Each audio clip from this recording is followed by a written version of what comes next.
আল্লাহ জানাতে চেয়েছেন তোমাদের বিজয় হবে।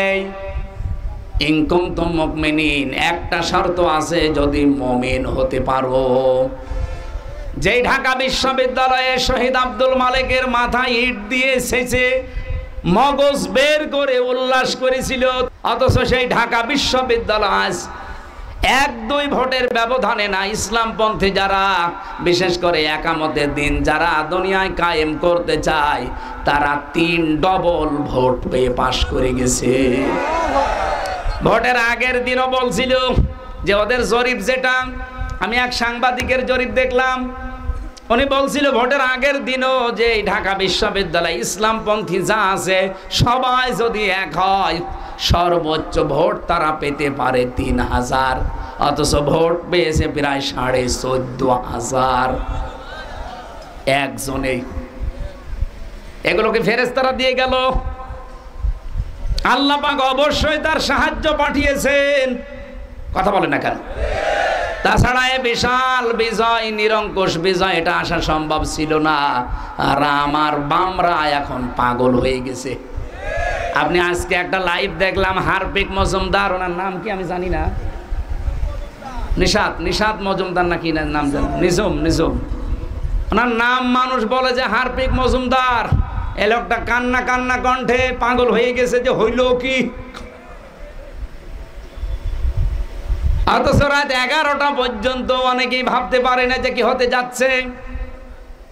আমার দাদা তো মারা গেছে, একটা গল্প শোনে তো আমারে। এক লোক নাকি বাজারে যাবে, এ নদীটা পার হয়ে ওই পারে বাজার, নৌকা নিয়ে যাওয়া লাগে। ছেলে মেয়ে 2টা কাঁদতেছে, আমরা বাজারে যাব। বউ বলে আমাকেও নিয়ে চলো, সবাই একসাথে। মাছ পথে যে নৌকা গেছে ডুবে, ছেলে মেয়ে গেছে হারিয়ে, মেয়ে লোক কাপড় জড়িয়ে কোথায় ভেসে গেছে। ওই লোকটা বহু কষ্ট করে গেছে ডাঙ্গায়। নদীর কিনারা দিয়ে যারা যায় বলছে আপনি চিন্তা করবেন না, নৌকা আপনার আবার হবে। ছেলে মেয়ে মারা গেছে, আবার বিয়ে দিলে ছেলে মেয়ে হবে। লোকটা এবার মুখ তুলে বলছে আমার ছেলে মেয়ে মারা গেছে, আমি ভাবতেছি না। বউ মারা গেছে, তাও ভাবতেছি না। নৌকা হারিয়ে গেছে, তাও ভাবতেছি না। ভাবতেছি আমার হইল কি, আমার এ কি হইল। আমার তো মনে হচ্ছে ডাকসুরে নির্বাচনের পরে অনেকের মাথায় অলরেডি বাস পড়ে গেছে যে হইল কি। যারা এতদিন পর্যন্ত আশায় বুক বেঁধেছিল যে 240টা সিট আমরা এমনি পাবো, যেখানে 14,500 আর 5,000, তারা কালকে থেকে চিন্তায় নেমেছে। ওই মাসির মতো যে আমার হইল কি। দাদা তো বেশি নেই, গল্পগুলো আমার মনে হয় বাস্তবের সাথে করে মিলিয়ে যায়। ফেব্রুয়ারির 12 তারিখে নির্বাচন, বিদায় যদি নিয়ে চলে যান, দেশের মানুষ হাসিনার চাইতেও বেশি ঘৃণা করবে আপনাকে। কারণ এই দেশে বিশেষ করে ইসলাম আর স্বাধীনতা, এই 2টা বিষয়ে মানুষ কিন্তু সচেতন। এই 2টা নিয়ে যারা মিথ্যা প্রচারণা চালায়, জনগণ গতকালকে তাদের জবাব অলরেডি দিয়ে দিয়েছে। এই 54 বছরে এইটা নিয়ে মিথ্যা কথা ছড়িয়েছে। এই যে বদরউদ্দিন ওমর, এই লোকটা ইতিহাসবিদ। উনি ইতিহাস লিখতে গিয়ে জানিয়েছে যে মুক্তিযুদ্ধ নিয়ে বাংলাদেশে যত ইতিহাস লিখা, এর 100 ভাগের 92 ভাগ সব মিথ্যা। সে একজন মুক্তিযোদ্ধা, ইতিহাসবিদ, বুদ্ধিজীবী।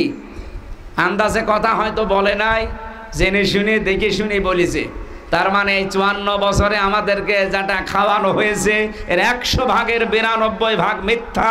এটা ঢাকা বিশ্ববিদ্যালয়ের ছাত্রছাত্রীরা অলরেডি বুঝে ফেলেছে। এতদিন যারা আশায় করেছিল যে আমরা 290টা সিট পাবো, এমনকি কেউ কেউ এই আসনের একজন বলেছিল যে শুধু প্রসাব করবো, ভেসে চলে যাবে। আপনার 100 প্রসাব জমা হয়ে আছে। 15 বছরে আপনি কি করছিলেন? 15 বছরে প্রসাব করতে পারেননি, সব ভেসে চলে যেত। এই চাপাবাজি করা বন্ধ করা লাগবে। কারণ এদেশের মানুষ এখন বুঝে ফেলেছে এই প্রতারণা, চাপাবাজি, এই মিথ্যা এখন আর জনগণ খায় না। এই জন্যই 5,000 আর 14,500। কথা বলে না কেন? যে জোয়ার উঠেছে এ জোয়ার থামানো আর সম্ভব না। আল্লাহ পাক বলেন কেন এই কিতাব থেকে তোমাদেরকে শোনাচ্ছি জানো? আপনি দেখেন তো বাংলাদেশের সাথে এবার মেলে কিনা। আমার তো তাফসীর পড়ার পরে দেখি একেবারে খাপের খাপ মিলে যায়। নাতলু আলাইকা মিন নাবাই মূসা ওয়া ফিরআউনা বিল হক। নাতলু আমরা তেলাওয়াত করছি আপনার কাছে মিন নাবাই মূসা ওয়া ফিরআউন, মূসা আর ফিরআউনের কাহিনী বিল হাক্কি যথাযথভাবে সত্য সহকারে লিকাউমি ইউমিনুন যারা বিশ্বাসী যারা ঈমানদার তাদের এই ঘটনা শুনলে কিছু না কিছু উপকার হবে। কি হবে একটু দেখেন। ইন্না ফিরআউনা আলা ফিল আরদি, অবশ্যই ফেরাউন অবাধ্য ছিল জমিনে। ফেরাউন কি ছিল? আরো জোরে। শুধু অবাধ্য ছিল না আল্লাহর, সে ছিল সীমা লঙ্ঘনকারী। আলা শব্দের শাব্দিক অর্থ হচ্ছে সীমা লঙ্ঘনকারী, বর্ডার ক্রস করে চলে যায় এমন মানুষকে আলা বলে। আল্লাহ পাক বলেন কি করেছিল এই ফেরাউন জানো দুনিয়ার মানুষেরা? ওয়াজাআলা আহলাহা শিয়া, ওই দেশের মানুষকে সে দলে দলে বিভক্ত করে রেখেছিল। আপনি ভাবেন এই 54 বছরে অনেকে ইসলামের ভেতরে বিভিন্ন রকমের ডিভাইড করে ভাগ ভাগ করে রেখেছে। এই কথা বলে না কেন? শুধু টুপিওয়ালাদের ভেতরে 42টা দল, জেনারেলের ভেতরে সব মিলে আমি পেয়েছি 73টা। আপনি হিসাব করে দেখেন, আজ মানুষকে দলে বেদলে বিভক্ত করে রেখে দেওয়া এটা ফেরাউনের কালচার। এই দেশে অনেকে এই 54 বছর এটা হাতে নিয়েছিল। বলে তোর গোল টুপি, তোর লম্বা টুপি, ওর আকীদা ভালো, ওর আকীদা খারাপ, বিভিন্ন রকমের জিনিস দিয়ে আমাদের ভাগ ভাগ করে রেখেছিল। আল্লাহর ইশারা, আমিরে জামাত ডাক্তার শফিকুর রহমান হাফিজাহুল্লাহ, আল্লাহ তার গোলামের হায়াত বাড়িয়ে দেন, সুস্থ করেন। এই লোকটা দায়িত্ব নিয়েই বলেছিল বাংলাদেশে আলিয়া আর কওমির যে প্রাচীর আছে ভেঙ্গে চোরমার করে দাও। এই জন্য এত বছর পর আজ চরমনায় জামাত ইসলাম, এমনকি মামুনুল হক সহ প্রায় 8টা ইসলামী দল অলরেডি সবে এক হয়ে গেছে। তারা এখন একটাই বাক্য যে এবার ইসলামের বাক্স যাবে একটা। ফেরাউনের কাজ ছিল আলাদা আলাদা করে রাখা। কেন সে এই কাজ করত? ইস্তাদিফু তাইফাতাম মিনহুম, সে দুর্বল করে রেখেছিল তাদের ভেতরে একটা দলকে। আজ ভাবেন বাংলাদেশে বিশেষ করে এই 15.5 বছর শুধুমাত্র টুপি মাথায় দেওয়া মানুষদেরকে দলে দলে বিভক্ত করে ছেড়ে দেয়নি। এই টুপিওয়ালাদের ভেতরে একটা দলকে কিন্তু টার্গেট নিয়েছিল হাসিনা। আরে টার্গেট নেওয়ার পেছনে কারণ ছিল দাদারা, ওরা ওখান থেকে টিপস দিত।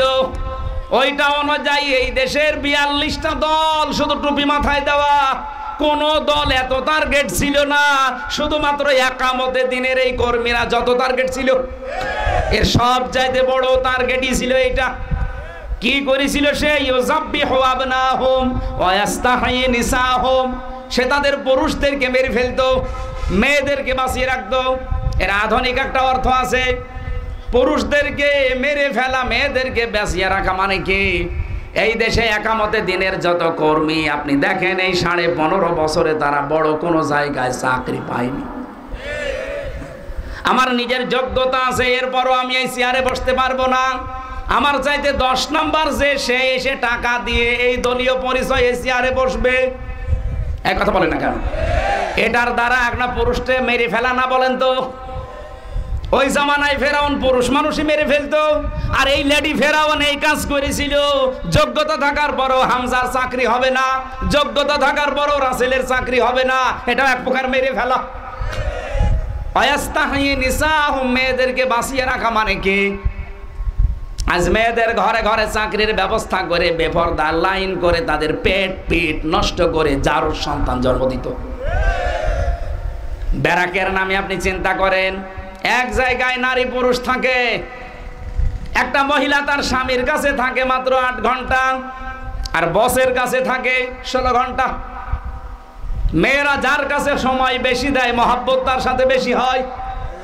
এই জন্য অবস্থাও যাচ্ছিল ওইদিকে, আমি নিচে নামতে পারলাম না।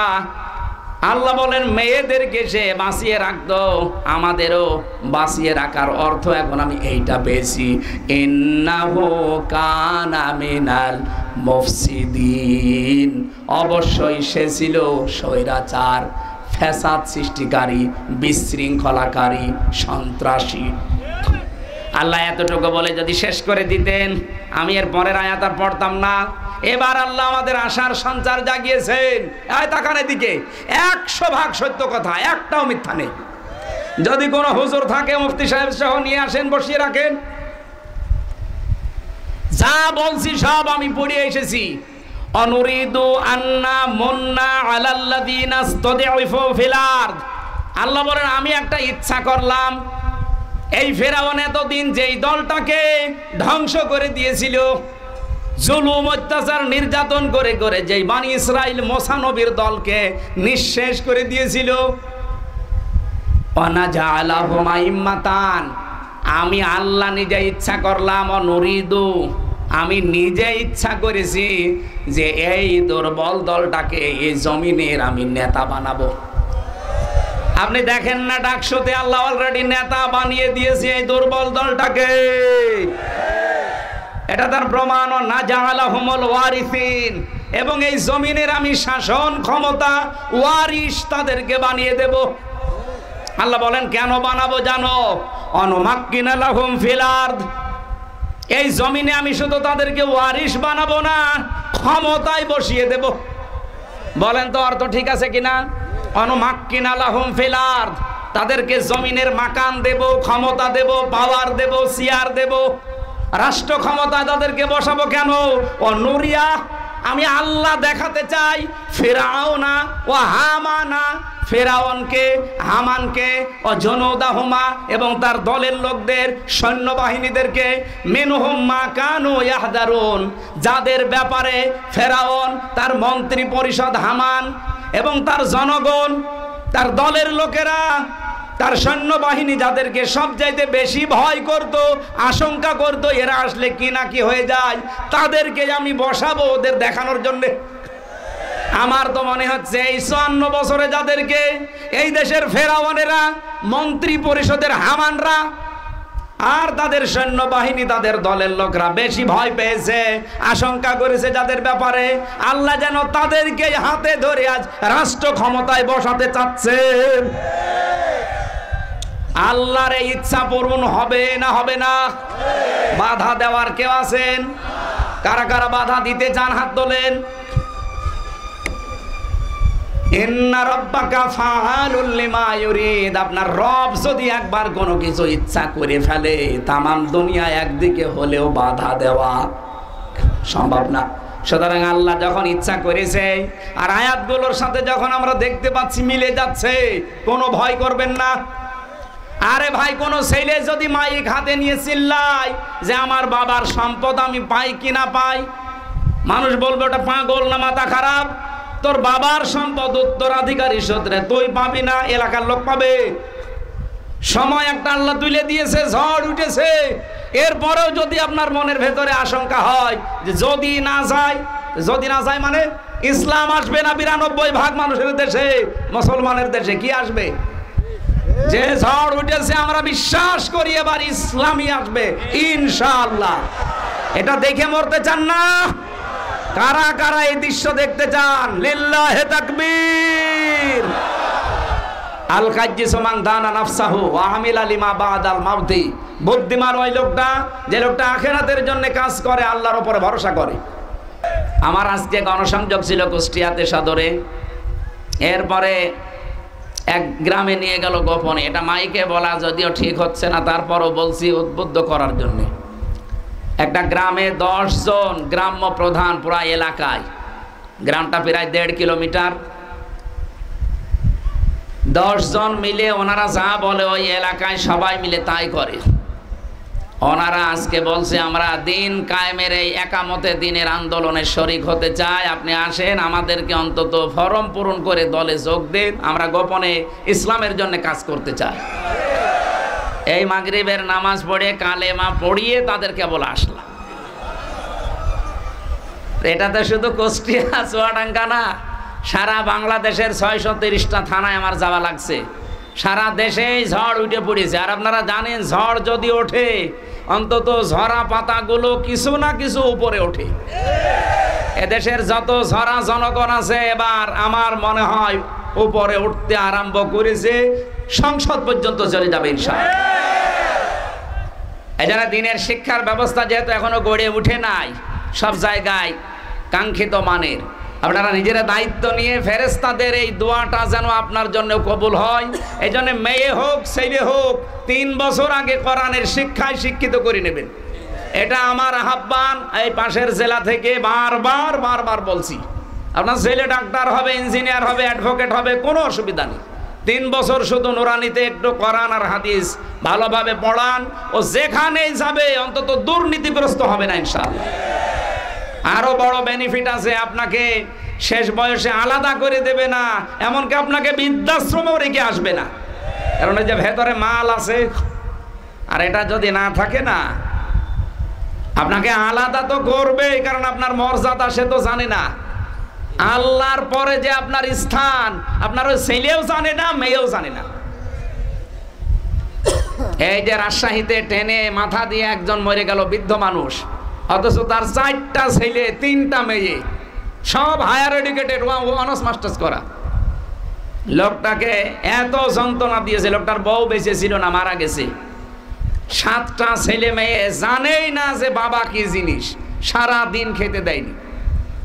বৌমাও গুলো পেয়েছে এরকম আধুনিক, খোঁজ খবর নেয়নি, গুরুত্ব দেয়নি, জীবনের উপরে বিতৃষ্ণা, শেষ পর্যন্ত এসে রেলে মাথা দিয়ে মরে গেছে।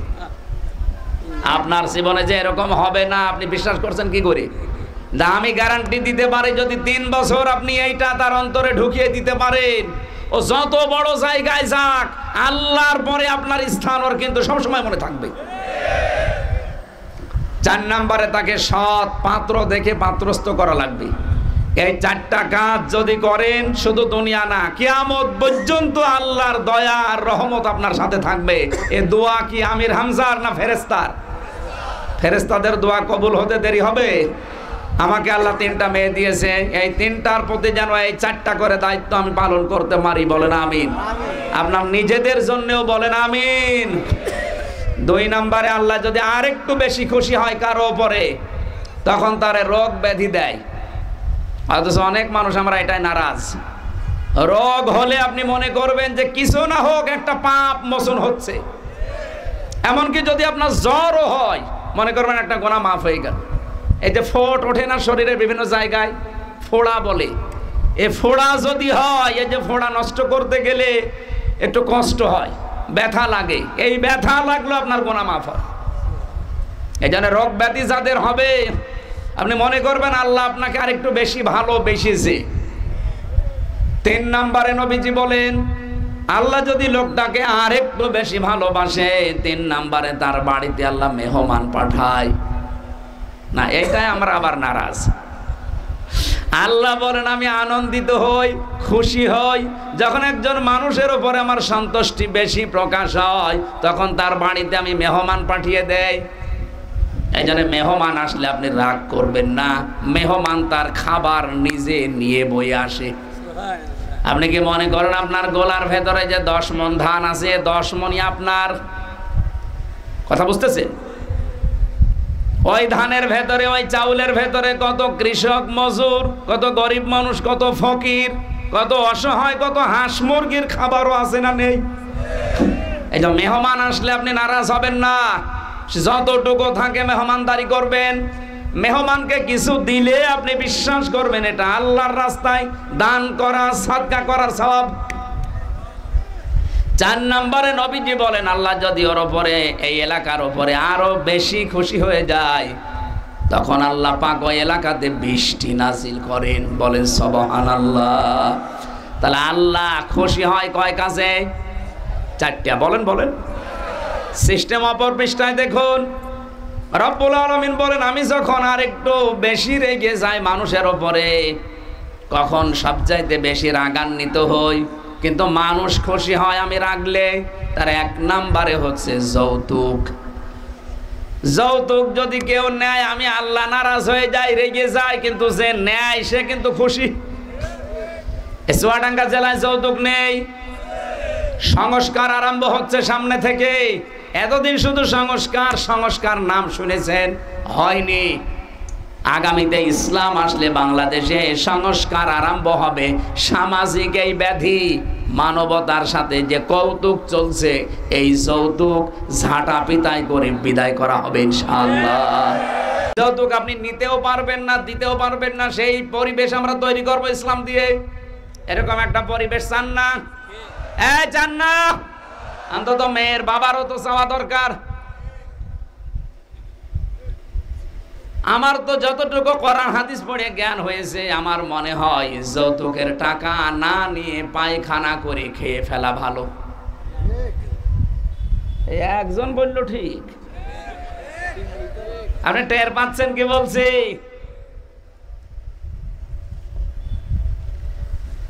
আপনি পায়খানা খেলে মাত্র একটা গোনা হবে, আর যৌতুকের টাকা যারা নিয়েছেন মেয়ের বাবার কাছ থেকে, দুইটা গোনা অলরেডি হয়ে গেছে। একটা হচ্ছে কবিরা গোনা, আর একটা জুলুমের গোনা।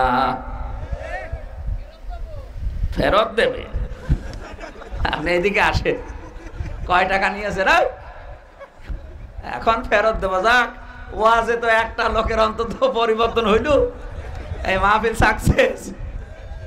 কয় টাকা নিয়েছেন বলেন তো? আপনি এখনো নেননি। আপনার যা বয়স, আপনার আর নেওয়ার বয়স নেই। আমি এই বয়সে তো কিছু পাই না। না, আমি হাসির জন্য শুধু বলি না, যারা নিয়েছেন ফেরত দিয়ে দিন ভাই, ওটা একটা দেনা। মেয়ের বাবার কাছ থেকে তার সন্তুষ্টি ছাড়া একটা পান খাওয়াও জায়েজ নেই। আর আপনি 2 লাখ টাকা নিয়ে বসে আছেন। যাদের বিবেকে কাজ করে, যেভাবেই হোক যতটুকু নিয়েছেন ফেরত দিয়ে দিন। কারণ এটা একটা ঋণ, একটা দেনা। এটা আপনি কিয়ামতেও মাপ পাবেন না যদি না দেন। শেষে সওয়াব দিয়ে শ্বশুরকে দেওয়া লাগবে, কাটাকাটি হয়ে যাবে, আপনি জাহান্নামে চলে যাবেন।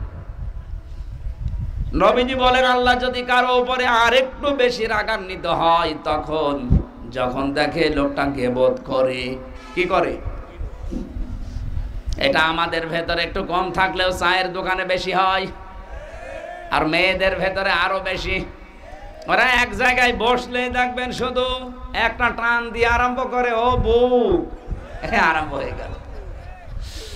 মেয়েদের আমি হাতে পায়ে ধরে বলছি, মা বোনেরা, জাহান্নাম থেকে বাঁচার একটা উপায় আছে, অন্তত মুখটাকে কন্ট্রোল করেন। জীবন চলে যাক, আপনি গীবত করবেন না। কি এটা মানা যাবে? বলতে যত সহজ মনে হচ্ছে, এটা অত সহজ না।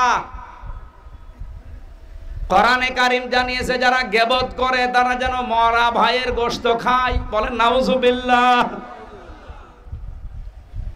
নবীজি বলেন, মানুষের প্রতি আল্লাহ যখন আরো রেগে যায়, তখন 3 নম্বরে তার উপরে যে লোকটা এই দুনিয়াতে কথা বললে মিথ্যা কথা বলে।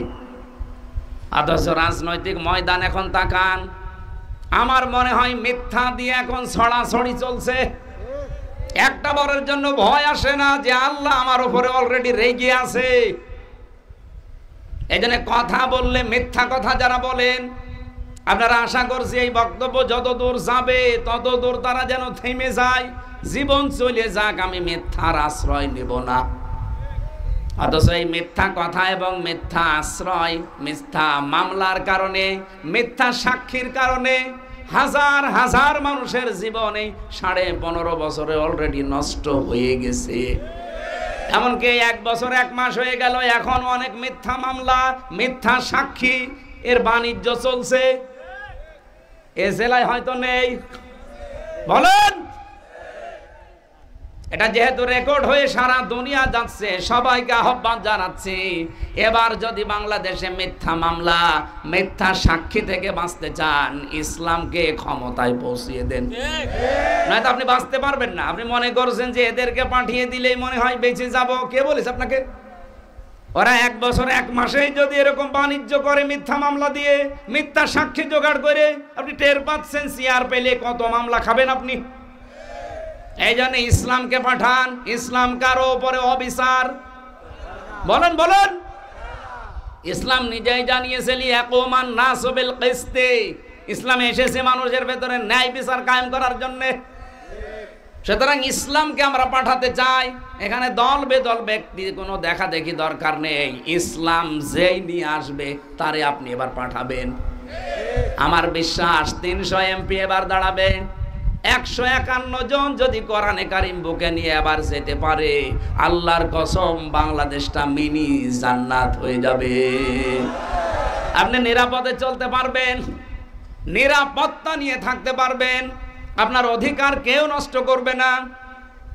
বাইরের দেশগুলোতে সফর করে আমি দেখেছি তারা কোরআনের আইন 100 ভাগ মানে না, কিন্তু যতটুকু মানে ততটুকুতে তারা নিরাপত্তায় আছে, মনের ভেতরে কোনো ভয় নেই তাদের।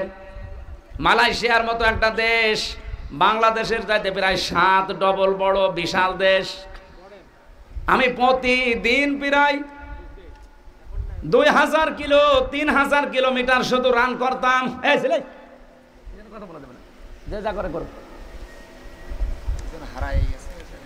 হারিয়ে গেছে 8 বছরের একটা বাচ্চা হারায় কি করে? তার গার্জিয়ান কি করে?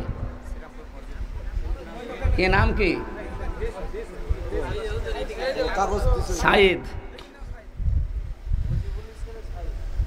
ও শ্রীরামপুর মজিবুল ছাগলের ব্যাপারী, তার ছেলে হারিয়ে গেছে। তার মা মহিলা গেটের সামনে দাঁড়িয়ে আছে, ছেলের নাম সাইদ। যদি কেউ পেয়ে থাকেন দেখেন, আবার ছেলে ধরা নিয়ে চলে যায় না জানেন। যদি পেয়ে থাকেন অন্তত মহিলা প্যান্ডেলে গেটে ওনার মা দাঁড়িয়ে আছে, একটু পৌঁছিয়ে দিন। বাচ্চা তো। আমার ভাইরা, যেই কথা তুলেছিলাম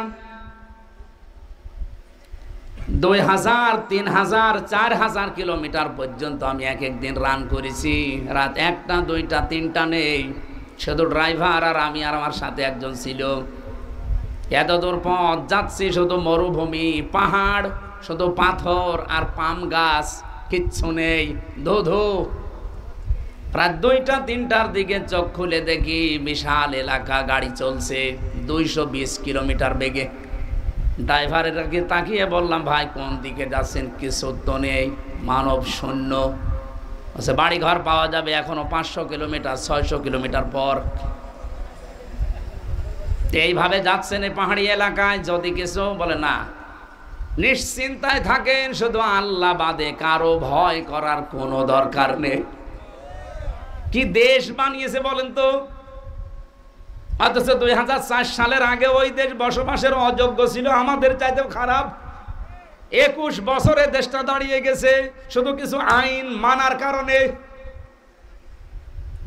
আমাদের এই 54 বছরও আমরা ওইভাবে নিরাপদ হতে পারিনি, শুধু আইন আছে কিন্তু প্রয়োগ না থাকার কারণে। এবার আইনও আছে, প্রয়োগও হবে ইনশাআল্লাহ, যদি ইসলামের হাতে দেওয়া যায়। আপনি মিথ্যা কথা বলবেন, মিথ্যা মামলা দেবেন, মিথ্যা মামলা যে কি, মিথ্যা সাক্ষী যে কি, এটা আমার চাইতে তো ভালোই আপনারা বুঝবেন না। আমি 3টা বছর নিজেই তো আমি ভিকটিম। 3 বছর মিথ্যা মামলায় জর্জরিত হয়ে আমার জীবনটাই শেষ হয়ে গেছে। আমি এখনো অসুস্থ। আমার মাথার চুল থেকে পায়ের তালু পর্যন্ত 1 ইঞ্চি জায়গা বাকি নেই যেখানে ওনারা টর্চার করে নাই। রিমান্ডে নিয়ে মাটির নিচে এমন পিটানো পিটিয়েছে, বিশেষ করে পেছনে, শুধু ম্যাডাম ছাড়া কাউকে দেখানো যায় না। ওই যে বসে আছে পেছনে, জিজ্ঞাসা করে আসেন, হয়তো ওনারা না, ওনাদের জাতি ভাই, সেগুলো মানুষ নামে কলঙ্ক, ওগুলো পুলিশ না, ওগুলো পুলিশ লীগ। পুলিশ লীগদের আচরণ যেমন ছিল, আগামী থেকে এইরকম কেউ যেন আর ফিরে আসতে না পারে। কথা বলেন না কেন?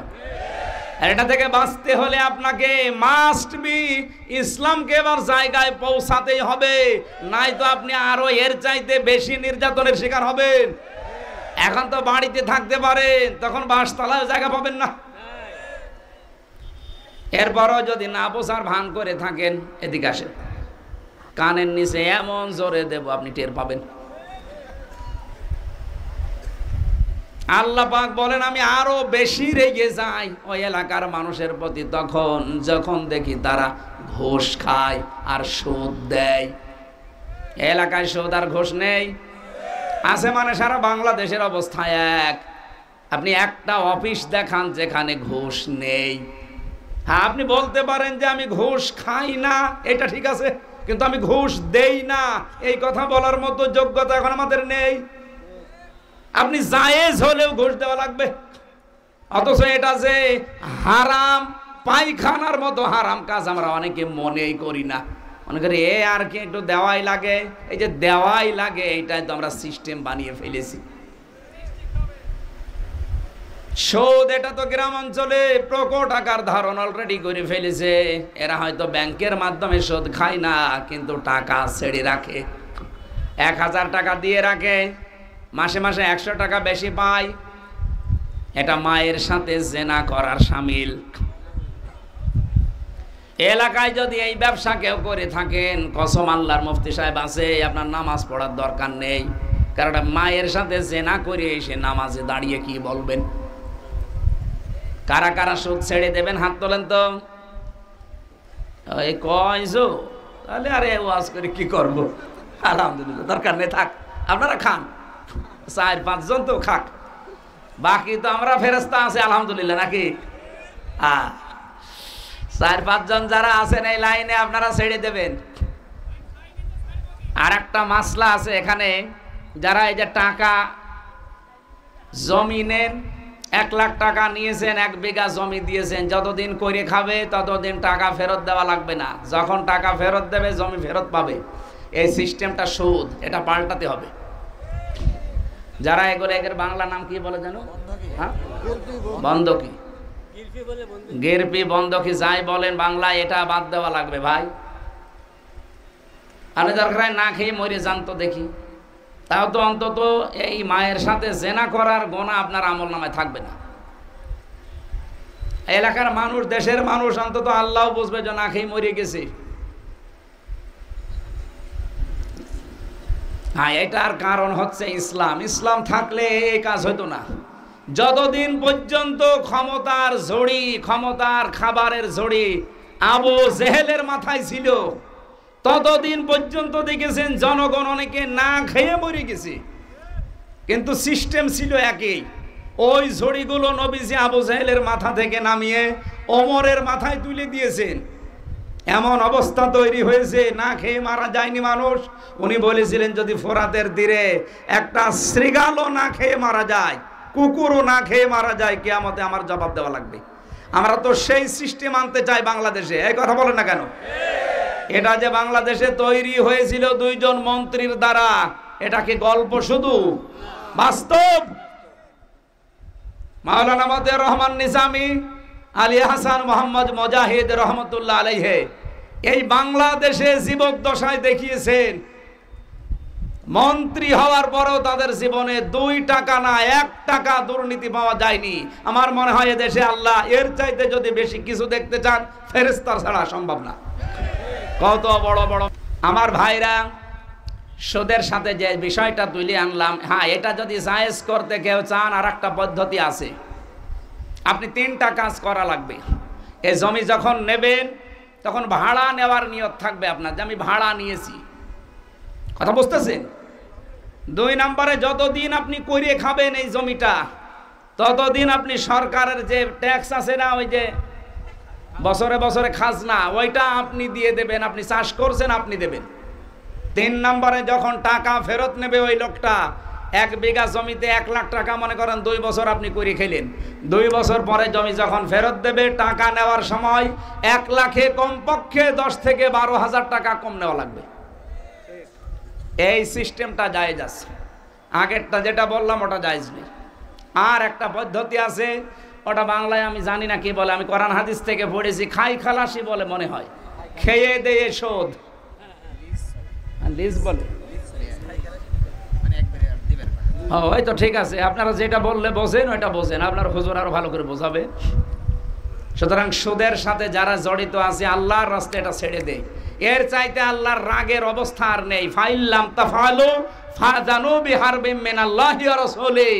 যারা সুদের সাথে জড়িত, এই ঘোষণা শোনার পরেও যদি কেউ সুদ ছেড়ে না দেয়, ও যেন আমি আল্লাহ এবং আমার রাসূলের সাথে যুদ্ধ করার জন্য প্রস্তুতি নাই।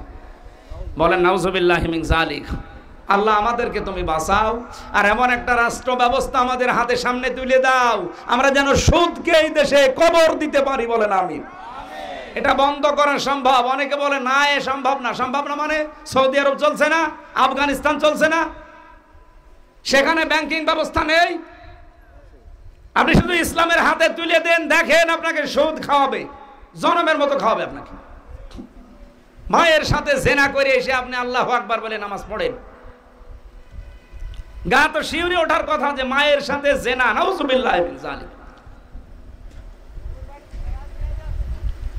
শ্বশুর বাড়ির ফারাজ নিবা, এদিকে আসে। শ্বশুর বাড়ির ফারাজ নেবে আপনার বউ, আপনি কেন? এই এলাকারও তো কিছু মানুষ আপনারা পাবনায় পাঠাতে পারেন।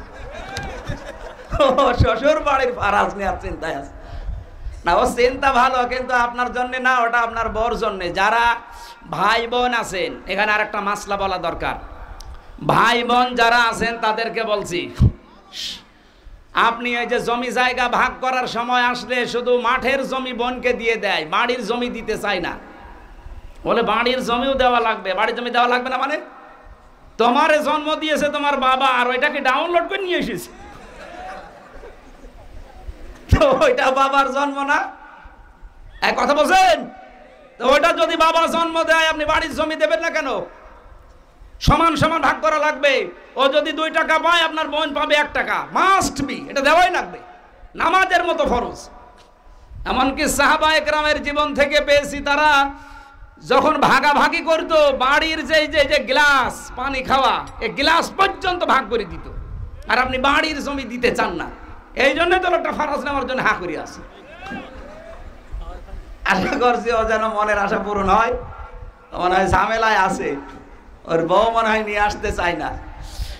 না, আপনার বউ যদি আসে মহিলা প্যান্ডেলে, অবশ্যই নিয়ে আসবেন, আপনার ভাগ এটা। মেয়েদের আর একটা মাসলা মনে আসছে। এই কষ্ট হচ্ছে আপনাদের? এই ছেলে, এই ওঠে কোনটা কয়টা? পেশাব পায়খানার জন্য গেলে যেতে পারে। আর যদি খুব বেশি নেশা লাগে, বিড়ি খেয়ে চলে আসবে। না, অনেকের এমন নেশা, ও আমি তো জেলখানায় দেখেছি, অনেক খাবার দেবেন না, অসুবিধা নেই, বিড়ি দেওয়া লাগবে। আর গাঁজা, এমনও শয়তান পেয়েছিলাম, শয়তান ভেতরে যে গাঁজার গাছ লাগিয়েছে। জেলার একটা হিন্দু দেবদুলাল এসে বলছে, এই গাঁজার গাছ কোথায় পেলি? বলছে স্যার, ওই যে আদালতে নিয়ে যায় আমারে মাঝে মাঝে হাজিরা দিতে। আমার তো কিছু শুভাকাঙ্ক্ষী আছে, আসার সময় তারা এই পোটলা দেয়, 2-1টা ধরতে পারি, ওইগুলো নিয়ে এসে বোতলের মুখ কেটে ওর ভেতরে মাটি ভরাট করে 2 মাস আগে এই বীজগুলো লাগিয়েছি, দেখেন কত বড় হয়েছে। জেলারে বলছে, বেটা ধরে তো স্বর্গে দেওয়া লাগবে, পুলিশ তোরে ধরে জেলে দিয়েছে, তুই গাঁজা খাস এই কারণে, আর তুই ভেতরে এসে জেলখানায় গাঁজার গাছ লাগিয়েছিস। যেন নেশা যাদের যতই টাইট করেন হবে না, যেন বিড়ি খাওয়ার নেশা যদি গ্রাম অঞ্চলে থেকেই থাকে, খেয়ে আবার চলে আসবেন। আসবেন তো? হ্যাঁ, ওদের বসে আসবো, ঠিক আছে, আসলে আসে। তাছাড়া বাকি কারণে আধা ঘন্টা আর উঠবেন না, থাকবেন না আর একটু। মাসলাটা হচ্ছে মেয়েদের নিয়ে। মেয়েরা এসেছে? সম্মানিতা মা বোনেরা, আপনার স্বামীকে আপনি এটা জানাবেন। হয়তো লজ্জার কারণে এই বিধানটা আপনি অনেকে মানতে পারে না। আপনার মেয়ে যদি বালেগা হয়ে যায়, বিশেষ করে তার শরীর খারাপ হয়, যদি 10 বছরে হয়, 11 বছরে হয়, 12 বছরে হয়, 13 বছরে হয়, 14 বছরে হয়, হোক। আমার মেয়েটা 11 বছর বয়স, 13 বছরে যদি তার শরীর খারাপ শুরু হয়, ওর পর থেকে তার উপরে নামাজ রোজা ফরজ। এরপরও যদি লজ্জার খাতিরে, হ্যাঁ আমি স্বামী, আমি হয়তো জানি না, কিন্তু আমার স্ত্রী তো জানে, সে যেন তার স্বামীকে বলে যে আপনার মেয়ে কিন্তু এই অবস্থা। এরপরে যেন অন্তত ফজরের নামাজ, ফরজ নামাজও যেন বাদ না দেয়। আপনি বাবা এবং মা দুইজনেই টাইট দেওয়া লাগবে। অনেকে বলে ও তো নামাজ ফরজ হয়নি, বাবা তো জানেই না যে নামাজ ফরজ হয়েছে কিনা। আমি মাসলা মনে হয় বোঝাতে পেরেছি, বুঝেছেন আপনারা? মেয়েদেরকে বলছি এই মাসলাটা আপনারা মেনে চলবেন, নাইতে 1 ওয়াক্ত ফরজ নামাজ যদি ওই মেয়ে কাজা করে ফেলে, আপনার স্বামীও আদেশ দেয়নি, কারণ স্বামী জানে না, আপনিও হেলায় খেলায় নষ্ট করেছেন। কিয়ামতের দিন নাজাল হোমা তাহতা আকদামিনা, মুখের উপরে জোড়া লাথি দেবে এই ছেলে এই মেয়ে। এই জন্য ছেলে মেয়ের কাছ থেকে যদি জোড়া লাথি খেতে না চান, অন্তত এই মাসলাটা আমল করবেন। মেয়ের যখন শরীর খারাপ হবে তখন থেকে তার নামাজ ফরজ হয়ে গেছে। আল্লাহ আমাদের মেনে চলার তৌফিক দিন। রাসূলের উপরে দরুদ আর সালাম পড়ে আমরা একটা আয়াত পড়েছিলাম সূরা কসস থেকে। কসস শব্দের অর্থ কাহিনী। আল্লাহ নিজে কাহিনী বর্ণনা করছেন, অবশ্যই এর ভেতরে কোনো হাকিকত আছে। হাকিকত নেই? নাহানু নাকুসসু আলাইকা আহসানাল কসস। রব্বুল আলামিন বলেন আমি তোমাদেরকে একটা উত্তম কাহিনী শোনাতে চাই। আর আমরা এখন যে কাহিনী শুনবো এটা ওই ইউসুফ নবীর কাহিনী না, এটা মুসা নবীর কাহিনী। হাজার হাজার বছর আগে এই ঘটনা ঘটেছিল। রব্বুল আলামিন এখন আমাদেরকে কেন শোনাতে চাই, এর ভেতরে হিকমত কি? আমি বাংলাদেশের সাথে আয়াতটা মিলিয়ে দেখলাম, বিশেষ করে এই 2025-এর সাথে 100 ভাগ মিলে যাচ্ছে। যদি 100 ভাগও না মেলে, গত কালকের যে দৃশ্য বাংলাদেশ দেখিয়েছে অলরেডি 98 ভাগ মিলে গেছে, বাকি 2 ভাগ মিলবে ইনশাআল্লাহ। আল্লাহ আরম্ভ করছেন তাসিম মিম, হরফে মুকাত্তাআত, বিচ্ছিন্ন হরফ। এগুলোর অর্থ পৃথিবীতে কেউ জানে না। কোন কোন মুফাসসির একটু টাচ দিয়েছেন, ওইটাও সঠিক না। আমরা একবারে বলবো আল্লাহু আ'লামু বিমুরাদিহি, এর আসল অর্থ জানে কে? এবার আরম্ভ হচ্ছে পরের আয়াত দিয়ে, তিলকা আয়াতুল কিতাবিল মুবিন। এই আয়াত সমূহ, আয়াত বহুবচন, এই আয়াতগুলো এমন কিতাবের, এটা কোনো গোপন কিতাব না, স্পষ্ট কিতাবের আয়াত। আজ বাংলাদেশে বহু জায়গায় ভণ্ডের এখনো পর্যন্ত তাদের মতিগতি চলছে। তাদের এই কাজ কারবার দেখে এই রাজবাড়ির নোরা পাগলার কবরটা কিন্তু আগুন লাগিয়েছে। এমন এমন কথা এই লোকটা বলে গেছে, বলে মুহাম্মদের উপরে যে কোরআন নাযিল হয়েছে তার চাইতে আমার কাছে অন্য ওহী আসা আরম্ভ হয়েছে। বলেন নাউজুবিল্লাহ। রব্বুল আলামিন বলেন আমি এমন কিতাব রাসূলের উপরে দিয়েছি, কিতাবের আগে আলিফ লাম দিয়ে এটা নির্দিষ্ট করে দিলেন। শুধুমাত্র এটা নির্দিষ্ট করায় না, মুবিন দিয়েছেন। মুবিন কোন কিতাবকে বলা হয়? আলহামদুলিল্লাহিল্লাযী আনজালা আলা আবদিহিল কিতাবা ওয়া লাম ইয়াজআল লাহু ইওয়াজা। আল্লাহ পাক বলেন প্রশংসা আমার এই কারণে, কারণ আমি আমার বান্দার উপরে কিতাব দিয়েছি, এমন কিতাব যে কিতাবের ভেতরে কোনো জড়তা নেই, বক্ষতা নেই, কোনো গোপন কথা নেই। আজ 100টার 98টা দরবার থেকে মারেফতের কথা আসে, এগুলো আসলে মারেফত না, এগুলো মায়ের পথ। মানুষ মারার পথ বানিয়েছে তারা, মানুষের ঈমান নষ্ট করার, মানুষকে কাফের বানানোর পথ এইটা। আপনারা যদি ওই রকম কোন ধাঁচের মানুষ থাকেন রাগ করবেন না। কোরআনে কোনো গোপন কথা আল্লাহ দেয়নি, যা দিয়েছে সব স্পষ্ট কথা। ওই যে 29টা যে হরফ আছে ওইগুলো বাদ দিয়ে কোরআনে কোনো গোপন কথা নেই। কোরআনে যত কথা আছে আল্লাহ সব ওপেন করে দিয়েছেন। এই জন্য আমরা দেখেছি কোরআনের কাছে যারা আজ পর্যন্ত এসেছে এই নাজিল হওয়ার পর থেকে, আপনি দেখবেন এই 1500 বছর হয়ে গেল, কোন মানুষ কোরআনের কাছে যারা আসে তারা আর গোপন থাকতে চায় না, তারা ওপেন হতে চায়। আপনি হযরত ওমরের দিকে তাকান, উনি যখন কোরআন পড়েছেন, ইন্নানি আনাল্লাহু লা ইলাহা ইল্লা আনা ফা'বুদনি ওয়া আকিমিস সালাতা লিযিকরি। যেহেতু আরবি ভাষা তার নিজের ভাষা, উনি পড়লেই বুঝতেন কি পড়ছে। বোঝার পরেই তিনি ঘোষণা দিয়েছিলেন, হে রাসূল, কোরআন সত্য না মিথ্যা? নবীজি বললেন সত্য কিতাব। উনি বললেন সত্য জিনিস আর গোপনে আমি রাখতে চাই না, আপনি একটু অনুমতি দেন, আমি এই সত্য কিতাবের পক্ষে একটু মিছিল দিয়ে আসি কাবার চত্বরে। মাত্র 40 জন মুসলমান হয়েছিল ওই পর্যন্ত। তিনি ওই 40 জনকে নিয়ে একটা মিছিল দিলেন কাবার চত্বরে। লিল্লাহি তাকবীর। কাফের মুশরিক যারা ওই জামানায় ছিল ঘর থেকে মুখ বের করে দেখে এত বড় বুকের পাঁঠা কার, কাবার চত্বরে আল্লাহর তাকবীর দেয়। তাকিয়ে দেখে সামনের কাতারে হযরত ওমর দাঁড়াদাঁড়ি ঘরের দরজা জানালা বন্ধ করে বলছে দরকার নেই, ওর সামনে গেলে মাথা থাকবে না। কোরআন যারা পড়ে, যারা বোঝে, এর কাছে যারা আছে, এদের স্বভাবই ওপেন হওয়া, এরা গোপন থাকতে চায় না। আর বাংলাদেশে আজ আমরা 54 বছরে দেখি অনেক আলেম পর্যন্ত বলে হুজুর দোয়া করেন আমি গোপনে আছি। এটা একটা টাটকা নির্ভেজাল শয়তান। তুই গোপনে থাকবে মানে? আমি সেদিন আলমডাঙ্গা ওলামা সমাবেশে এই কথাটা তুলেছিলাম। এখনো পর্যন্ত বাংলাদেশের অনেক আলেম আছে, তারা এখনো এই চিন্তায় আছে যদি ওপেন ভাবে কোরআনের পক্ষে কাজ করি, আর যদি এবার ইসলাম না আসে তাহলে আমার ইমামতি থাকবে। তো আপনি ইমামতি নিয়ে আসেন, আর আপনি এই বিশ্বাস কেন করেন যে ইসলাম এবার আসবে না?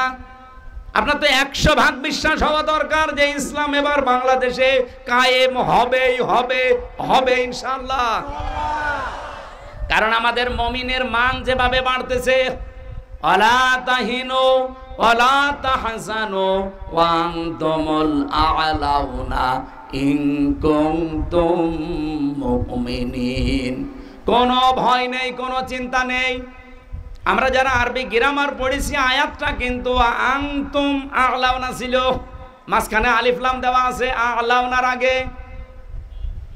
গ্রামার অনুযায়ী আজটা ভুল, কিন্তু গ্রামার বাদ দিয়ে আল্লাহ পাক এমন কায়দায় সেট করলেন, সব সময় আমরা আরবি গ্রামার দিয়ে যদি কোনো বাক্য সাজাই তাহলে মুবতাদা হবে মারিফা, খবর হবে নাকেরা।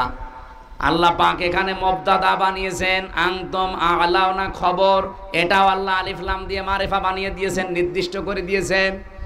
মুবতাদা খবর, এই খবর যদি কোনো সময় মারিফা হয়, নির্দিষ্ট হয়ে যায়, তাহলে ইফিদুল হাসরা, হাসরের ফায়দা দেয়, বাংলা অর্থ দাঁড়ায় হবে। বসেন। আর পুলিশ এসে কি বসে আছেন আপনারা? একটু শৃঙ্খলা ঠিক করা যাচ্ছে না? পুলিশকে মনে হয় খেতে দেওয়া হয় না। আসলে বাস্তবতা কি, ওনাদের এই যে এখানে আজকে এসেছে যে গাড়ি নিয়ে তেল নষ্ট করে, এটা ওনাদের নিজেদের পকেটের টাকা। এ বিষয়ে সরকার ওনাদের টাকা দেয় না, এটা একটা বৈষম্য। আগামীতে ইসলাম আসলে পুলিশের 8 ঘন্টা ডিউটির পরে যে কয় ঘন্টা ডিউটি করবে, জনগণের জন্য যেহেতু কাজ করা লাগে, তাদের ওভারটাইম হিসাবে ওই টাকা তাদের দেওয়া লাগবে। এবং যেখানে জনগণের জন্য যাবে সরকার সেই টাকা, রাস্তা খরচ, তেল খরচ সব দেওয়া লাগবে। এই দাবি আমরা আগামী থেকে শুধু দাবি করা না, এটা কার্যকর করা হবে ইসলাম যদি আসে ইনশাআল্লাহ। এখনো দাঁড়িয়ে আছেন আপনারা? পুলিশ কি গো, আপনারা একটু ঘুরে বেড়ালেও তো বসে পড়ে। 2-1 জন আসেন, একটু দেখেন তো যারা দাঁড়িয়ে আছে শৃঙ্খলা যেন একেবারে নিস্তব্ধ হয়ে যাবেন 1 ঘন্টা। আমরা একটা ক্লাস করব একটা আয়াতের উপরে ইনশাআল্লাহ। আলহামদুলিল্লাহি রাব্বিল আলামিন ওয়াসসালাতু ওয়াসসালামু আলা রাসূলিহিল আমিন ওয়া আলা আলিহি ওয়া সাহবিহি ওয়া তাবাইহি আজমাইন লাইলা ওয়া নাহারান ফিত তারফাইন।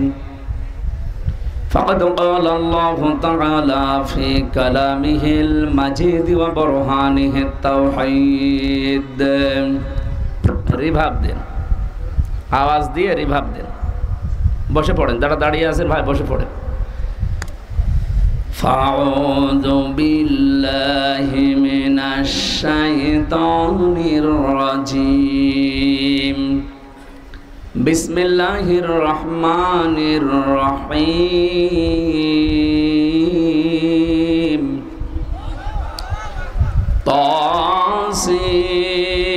তাসিম মিম। তিলকা আয়াতুল কিতাবিল মুবিন। সাদাকতা ইয়া রব্বানা।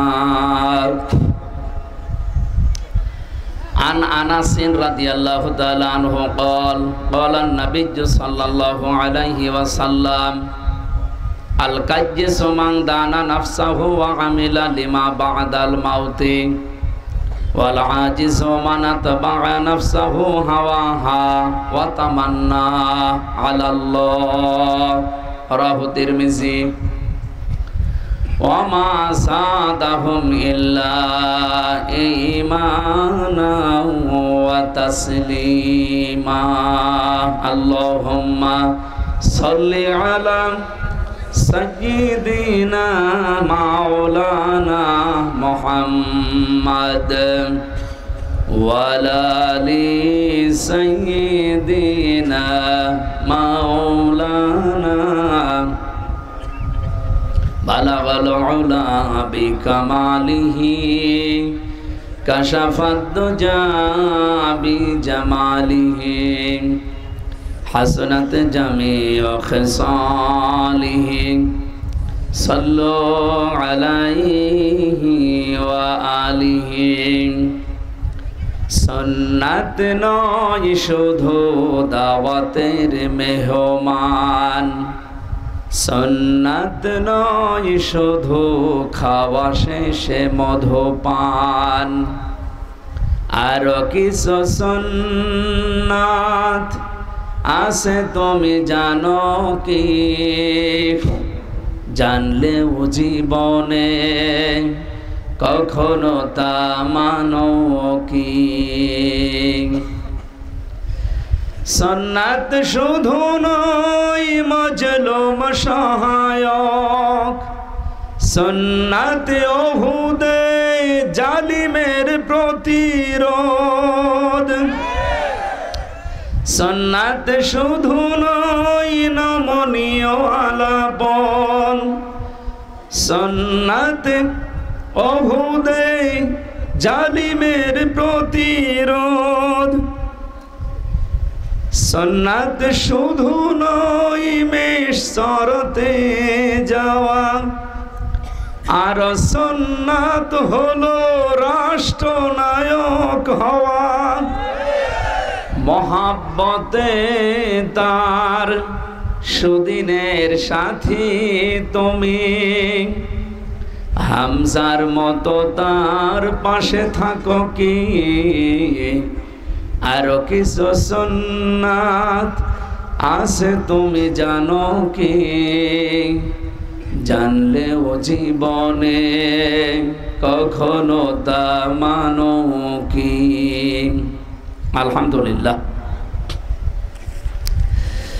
চুয়াডাঙ্গা জেলার আলমডাঙ্গা থানার অন্তর্গত জগন্নাথপুর শ্রীরামপুর হাই স্কুল ময়দানে দারুস সফা হাফিজিয়া কওমিয়া মাদ্রাসা এতিমখানা ওয়ালিল্লাহ বোর্ডিং এর উদ্যোগে জগন্নাথপুর আলমডাঙ্গা চুয়াডাঙ্গার উদ্যোগে 2 দিন ব্যাপী তাফসিরুল কোরআন মাহফিলের সমাপনী রজনীর স্বনামধন্য সভাপতি জনাব হাফেজ মাওলানা মুফতি সিকান্দার আলী দামাত বারকাতুহুমুল আলিয়া বলেন আমিন। এ মাহফিলে এতক্ষণ পর্যন্ত যারা আলোচনা রাখলেন মাওলানা হোসাইন আহমেদ মাহফুজ আলমডাঙ্গা চুয়াডাঙ্গা, আমার আগে কথা বলছিলেন বাংলাদেশ জামাত ইসলামী মনোনীত নমিনি এই আসনের জন্যে বিশিষ্ট আইনজীবী জননেতা অ্যাডভোকেট মাসুদ পারভেজ রাশেদ দামাত বারকাতুহুমুল আলিয়া, মঞ্চে বসা ওলামা ইকরাম ওয়ারফা'না লাকা যিকরাক, যাদের সম্মান মর্যাদা আল্লাহ দুনিয়া আখিরাতে যেন আরো বাড়িয়ে দেন। আরো জোরে বলেন আমিন। আমি আগে সম্মান কামনা করলাম কাদের বলেন তো? আলেমদের। আপনি কথা শুনতেছেন? একটু জবাব দেবেন, মনে করবেন ক্লাস চলছে। দেখবেন পৃথিবীতে যেখানে ক্লাস হয় সর্বোচ্চ আমরা দেখেছি 1 থেকে একেবারে মাস্টার্স পর্যন্ত, শুধুমাত্র যারা পিএইচডি করে গবেষণা করে তাদেরটা বাদ দিয়ে আমি যত ক্লাস পেয়েছি এ পর্যন্ত সর্বোচ্চ 45 মিনিট, এরপরে আর একজন শিক্ষক এসে হাজির। আপনি যত ভালো শিক্ষক, যত ক্লাস সুন্দর করে নেন, 45 মিনিটের পরে আপনাকে কিন্তু আর নিতে দেবে না, ঘন্টা পড়ে যাবে, আর একজন এসে দাঁড়িয়ে থাকবে, আপনাকে বের করে দেবে। এই নিয়ম সারা দুনিয়ায় আছে না নেই? শুধুমাত্র যারা গবেষণা করে তাদেরটা আলাদা, কিন্তু ক্লাস সিস্টেম এইগুলোই। এই যে ক্লাসের এই 45 মিনিট এটা ভাগ করেছে যারা, এরাকে আন্দাজে করেছে। বলেন বলেন, তারা চিকিৎসা বিজ্ঞান, এই মাথার যে সেলগুলো আছে যেগুলোতে মানুষের কথা রিসিভ করে, এর উপরে গবেষণা চালিয়ে দেখেছে মানুষ সর্বোচ্চ 45 মিনিট পর্যন্ত কথা রিসিভ করতে পারে। এরপরে কিছু দিলে আগেরটা ভুলে যায়, পরেরটা যোগ হয়। আপনি টের পাচ্ছেন কি বলছি? এই জন্য 45 মিনিটই নিয়ম। আপনারা দার্স যারা দেয় দেখবেন সর্বোচ্চ 45 মিনিট, এর ওপর আর যেতে দেয় না। তা আমরা ক্লাসটা আর 15 মিনিট বাড়িয়ে সর্বোচ্চ 1 ঘন্টা করতে চাই। থাকবেন তো ইনশাল্লাহ? জবাব দেবেন প্রতিটা কথার, আমি অন্তত টের পাবো যে না ক্লাস হচ্ছে। আর যদি আপনারা কোনো কথা না বলেন আমি মনে করবো কবরস্থানে আছে। তো এই জায়গায় আমি প্রথম কথা বললাম ওয়ারাফা'না লাকা যিকরাক, আলেমদের মর্যাদা সম্মান যেন আল্লাহ আরো বাড়িয়ে দেয়। এখন আলেম কারা? নামের আগে এরকম সেকান্দার ভাই, আমির হামজা, হোসাইন, এদের মতো যে মাওলানা লেখা আছে, মুফতি লেখা আছে, এরাই আলেম নাকি? না। রব্বুল আলামিন বলেন আলেম কারা? কিয়ামতের ময়দানে যে 5টা প্রশ্ন মানুষকে করা হবে, তার 5 নম্বরে এটা, ওয়ানে ইলমিহি মাযা আমিলা ফি, মুত্তাফাকুন আলাই। বুখারী মুসলিমের যত হাদিস, কিয়ামতের সর্বশেষ প্রশ্ন এইটা থাকবে, যতটুকু জানতে তার উপরে কতটুকু মানতে, এটা বলো। তার মানে যে জ্ঞান অনুযায়ী আমল করে, কাজ করে, এই লোকটাই আলেম। আর জ্ঞান অনুযায়ী, এলেম অনুযায়ী যে লোকটা কাজ করে না, ও আল্লাহর কাছে আলেমের বিপরীতে যেটা আছে জালেম। আমি যে আলেমের বিপরীতে জালেম বললাম, এটা আমি বানালাম? বলেন বলেন। সূরা বাকারা 1 নাম্বার পারা 20 নাম্বার পৃষ্ঠার 13 নাম্বার লাইনের 140 নাম্বার আয়াতের প্রথম অংশে আছে, ওমান আযলামু মিম্মান কাতামা শাহাদাতান ইনদাহু মিনাল্লাহ। আল্লাহ পাক বলেন তোমরা যাদেরকে আলেম মনে করো, আমার ভাষা দেখো, ওমান আযলাম ইসমে তাফসিল দিয়েছেন, এটা সুপারলেটিভ ডিগ্রি বলা হয় ইংরেজিতে। আমি আল্লাহর দৃষ্টিতে সবচাইতে বড় জালেম ওই লোকটা, মিম্মান কাতামা শাহাদাতান ইনদাহু মিনাল্লাহ, যার কাছে কোরআনের জ্ঞান আছে, এটার জ্ঞান থাকার পরেও দুনিয়ার কোনো স্বার্থ পেয়ে গোপন করে দেয়, এটা আলেম না, এটা বড় জালেম। আল্লাহ কোন ছোটখাটো জালেমের পরিচয় দেননি, আল্লাহ বলেন বড় জালেম। কোরআনের জ্ঞান থাকার পরেও দুনিয়ার কোন স্বার্থে যারা গোপন করে রাখে, এমন জ্ঞানী মানুষ এই দেশে ছিল না, এখন নেই, ভবিষ্যতে আসবে না। আল্লাহ পাক বলেন যদি ভবিষ্যতে নাই আসবে তাহলে কাতামা দিলেন কেন? এটা মাঝি, অতীতের শব্দ, পাস্ট। আল্লাহ বর্তমান ভবিষ্যৎ দিতে পারতেন, অতীতে ছিল, এখনো আছে, ভবিষ্যৎ বলতে কিয়ামত পর্যন্ত থাকবে। যারা জ্ঞান পাবে, এলেম পাবে, কিন্তু দুনিয়ার স্বার্থ পেয়ে গোপন করে রাখবে। অথচ আলেমের মর্যাদা এত বেশি, এত বেশি আল্লাহ দিয়েছেন। দুনিয়াতে যত বান্দা বান্দি আছে আল্লাহর, সবচাইতে বেশি সম্মান মর্যাদা আল্লাহ পাক দিয়েছেন এই আলেমদের। বিশ্বনবী জানিয়েছেন আকাশের দিকে তাকালে লক্ষ কোটি কোটি তারকা দেখা যায়, কিন্তু চন্দ্র দেখা যায় কয়টা? বলেন বলেন। ওই একটা চন্দ্রের মতো আমি আর তামাম দুনিয়ায় যা আছে, যত তারকা আছে, সবগুলো আমার উম্মত। একথা বলে নবীজি শেষ করে দিলে আমি হাদিসটা বলতাম না। বিশ্ব নবী জানিয়েছেন এই তারকারাজির ভেতরে এই চন্দ্রের মর্যাদা যেমন, পৃথিবীর সাধারণ মানুষের তুলনায় একজন আলেমের মর্যাদা ওই রকম। কারণটা আমি আবিষ্কার করেছি সূরা ফাতির 22 নম্বর পারার 16 নম্বর পৃষ্ঠার 12 নম্বর লাইনের, এটা 28 নম্বর আয়াতের মাঝের অংশে আছে, ইন্নামা ইয়াখশাল্লাহা মিন ইবাদিহিল উলামা। অবশ্যই আমি আল্লাহ এই পৃথিবীতে যত বান্দা বান্দি বানিয়েছি সবচাইতে বেশি ভয় করে আমি আল্লাহকে আলেমরা। কারা? আল্লাহ পাক ইন্না দিয়ে আরম্ভ করতে পারতেন, মা যদি নাও দিতেন তাও আমরা অর্থ করতে পারতাম না আলেমরা। আপনি মুফতি সাহেবকে বলেন মা না দিলেও আমি অর্থ করতে পারবো, তো মা দিয়েছেন কেন? আরবি গ্রামার অনুযায়ী ইন্নার সাথে যদি মা যোগ হয় বাংলা অর্থ দাঁড়ায় কেবলমাত্র, শুধুমাত্র, একমাত্র। তার মানে আল্লাহ বোঝাতে চেয়েছেন এই পৃথিবীতে একমাত্র আমি আল্লাহকে ভয় করে শুধুমাত্র আলেমরা। এখন আলেম কারা? ওই যে হাদিস বলছিলাম প্রথমে, যেটা ওই হাদিসের ব্যাখ্যা এসেছে আয়াতে, আলেম হচ্ছে তারা যারা তাদের জ্ঞান অনুযায়ী কাজ করে দুনিয়ায়, এইটাই আল্লাহর কাছে আলেম। কারণ কিয়ামতের কঠিন ময়দানের 5 নাম্বার প্রশ্ন কিন্তু এইটা হবে। রব্বুল আলামিন এই সমস্ত আলেমগুলোকে ইমাম আবু হানিফা রহমতুল্লাহ আলাইহির মতো আলেম হিসাবে কবুল করেন, বলেন আমিন। সামনে বসা মুসলমান ভাইরা, পর্দার আড়ালের সম্মানিতা মা এবং বোনেরা, পাশে আমার নিজের জেলা, এই পাশে আমার বাবার শ্বশুর বাড়ি, আমার নিজেরও শ্বশুর বাড়ি এই জেলায়। এই জন্যই এখানে যা আছে হয় শালা হবে না শ্বশুর হবে। হয় আমার নিজের শালা নাই বাবার শালা, নিজের শ্বশুর নয় বাবার শ্বশুর, এরকম লোকজনই বেশি আছে। মা বোনদের ভেতরে হয় মামি আছে, খালা আছে, নাই ভাবি আছে, খুব বেশি হলো মামা তো, খালা তো, ফুফো তো, বোন আছে। সবাই আমার আপনজন। পুলিশগুলো হয়তো বাইরের জেলার, ওদেরকেও শালা বললে অসুবিধা নেই। সবাইকে নিয়ে দরবারে ইলাহিতে একটু শুকরিয়া আদায় করছি। এই গরমের ভেতরে আসলে অনুষ্ঠানগুলো হয় না, এগুলো শীতের সময় হয় বেশি। তারপরও কোরআনে কারীম শোনার জন্য যারা এসেছেন বলেন আলহামদুলিল্লাহ। এ পৃথিবী তৈরি হওয়ার পর থেকে আজকে পর্যন্ত আমি হাদিস পড়েছিলাম মুসলিম শরীফ থেকে, এটা পৃথিবীতে আল্লাহ সবচাইতে বেশি খুশি হন, আনন্দ পান কখন? নবীজি বলেন আল্লাহ পাক যদি কারো উপরে বেশি খুশি হয় তাহলে তার বাড়িতে আল্লাহ কন্যা সন্তান পাঠায়।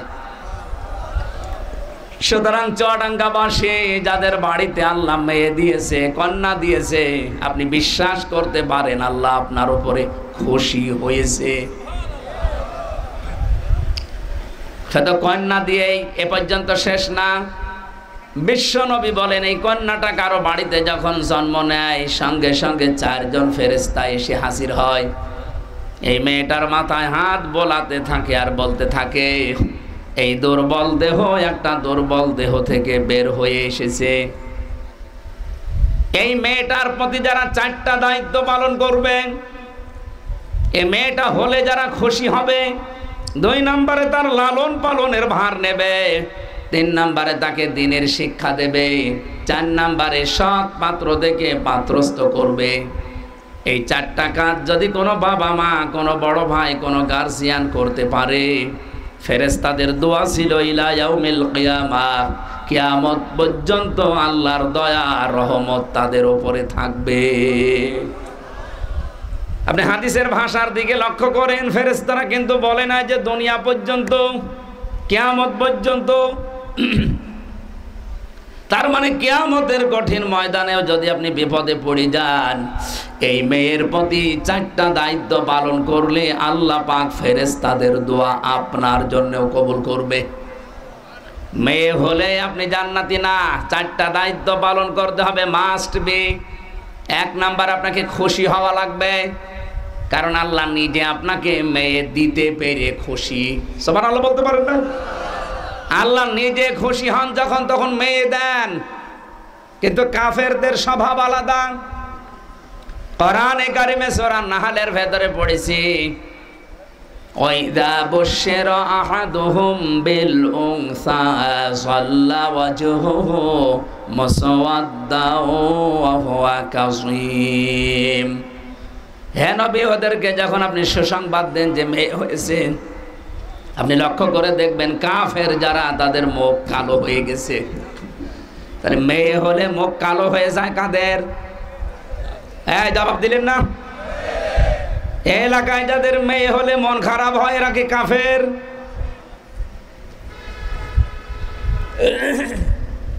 ফেরেশতাদের দোয়ার দ্বিতীয় শর্ত ছিল এই মেয়েটাকে যারা, এর পেছনে যারা খরচ করবে, সুতরাং মেয়ে হলে খরচ করেন তার পেছনে, তাকে ভালোবাসা দেন।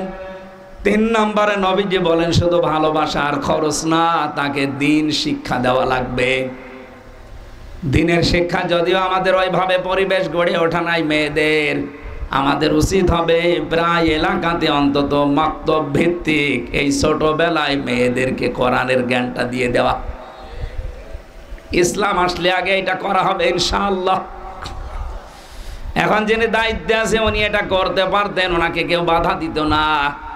অথচ উনি ক্লাস 1 থেকে 5 পর্যন্ত গানের মাস্টার নিয়োগ দিল, কিন্তু একজন মাওলানাকে কোরআন শিক্ষার জন্য নিয়োগ দিতে পারে নাই। আমরা বলবো এটা তার ব্যর্থতা। জবাব দিলেন না? যত জোরে আওয়াজ দেবেন মিডিয়া তত তাড়াতাড়ি পৌঁছাবে। হ্যাঁ, প্রশ্ন আসতে পারে এখান থেকে চিল্লাচিল্লি করে কি হবে? আপনি টের পাচ্ছেন? এটা এখন এখানে শুধু নেই, এটা এখন আন্তর্জাতিক বিশ্বে পর্যন্ত চলে যাচ্ছে। বিশেষ করে যারা দায়িত্বে আছে তাদের কান পর্যন্ত যেন পৌঁছায়। দ্বীনের জন্য যে যতটুকু নড়াচড়া করবে আল্লাহ এটা নষ্ট করে না। আপনারা জানেন একটা ব্যাঙ পেশাব করেছিল ইব্রাহিম নবী, যে আগুনে পুড়ে যাচ্ছিল, ওই আগুনের দিকে ফেরেশতা জিবরাইল এসে বলছিল তোমার এই পেশাবে কিছুই হবে না। ব্যাঙ বলেছে ফেরেশতা আমি জানি আমার পেশাব কিছু হবে না, আমি নিজেও বিশ্বাস করি, কিন্তু আমি আল্লাহকে দেখাতে চাই যে আমি ইব্রাহিমের পক্ষে আছি, নমরুদের বিপক্ষে আছি। আল্লাহ কথাটা শুনে এত বেশি খুশি হয়েছিলেন, ওই দিন থেকে ওহী নাজিল করে জানানো হয়েছে কিয়ামত পর্যন্ত যত ব্যাঙ আসবে এদের প্রসাব পাক। একটা ব্যাঙ যদি ইব্রাহিম নবীর পক্ষে থেকে তার প্রসাব পাক হয়ে যায়, আজ আমরা কোরআনের পক্ষে যেটা মুহাম্মদুর রাসূলুল্লাহর উপরে নাজিল হয়েছে এর পক্ষে থাকলে আমাদের জীবনও আল্লাহ পাক করে দেবে। সুতরাং এই আওয়াজ আমরা আরশ পর্যন্ত পৌঁছাতে চাই। আমরা চাই এই দেশে যিনি আছেন উনি বিদায় নেওয়ার আগে যেন এই কাজটা করে যায়, তাহলে আপনি অমর হয়ে থাকতে পারবেন।